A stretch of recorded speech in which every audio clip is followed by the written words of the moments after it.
Guys, I'm Anna, and today I'm going to be showing you guys how I do my feed and braid technique. One of them, I'm doing 4 braids to the back with 4 small ones in between. So I hope you like it. Let's get into it. For the small braids, I add a very little bit of hair because you don't want the braid to be too thick. I add the hair in the beginning. I like to start off with the natural hair so it can look like your natural hair as much as possible, and then I add maybe like 2 strands or maybe 3 strands of hair. Before I do any braiding style, I like to part the braid sections out first, just so I can know what I'm dealing with and make sure all the parts are very straight and neat and even.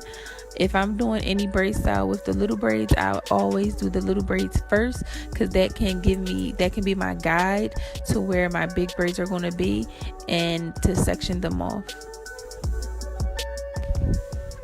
So next I'm going to do the baby hair and sideburns. Depending on the client, some clients like a lot, some clients like a little, some clients like none.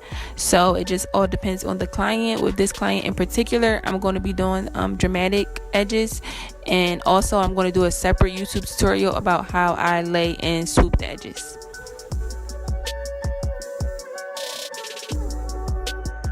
For the sideburns, I almost always use Murray's because I feel like it makes it stick and it lasts longer than the edge control.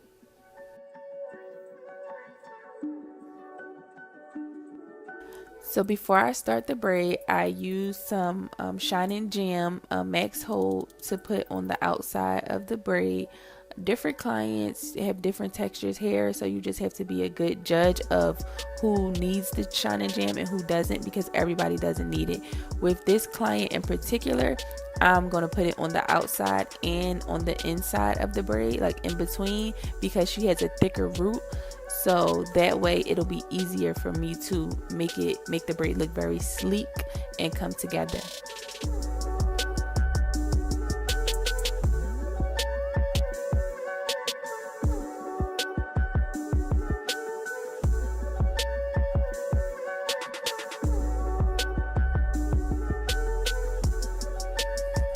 I'm starting the braid with her natural hair, and I'm just going to add hair as I go.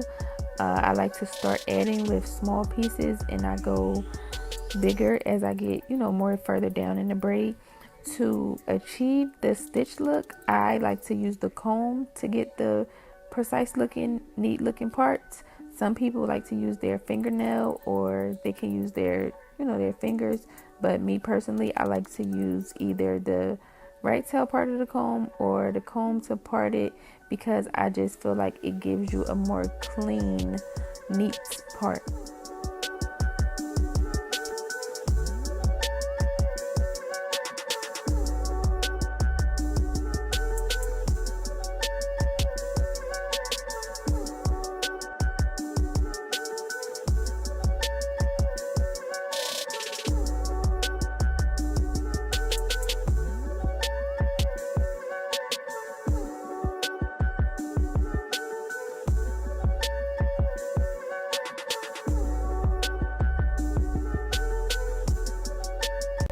As you can see, I like to add my braiding hair under my hand and not over and around like most people.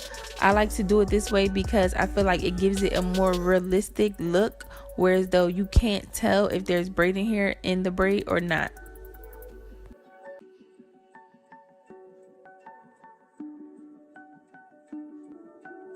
Is your name Stripes?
Okay guys, so as you can see, I'm adding more hair as I get to the bottom.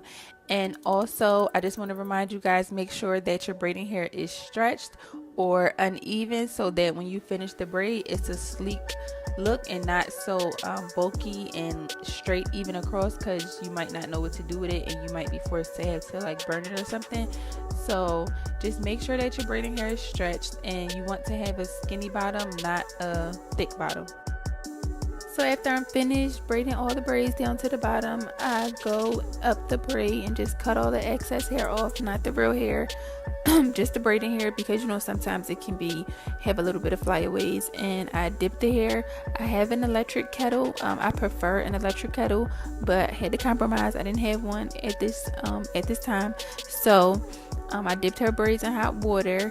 That's what makes them look straight at the ends and not puffy and not kinky. You know, it makes them stay straight and look very sleek. So I dipped the braids in hot water and then dry them off. Give the hair some holding spray and some shine, and boom, that's it.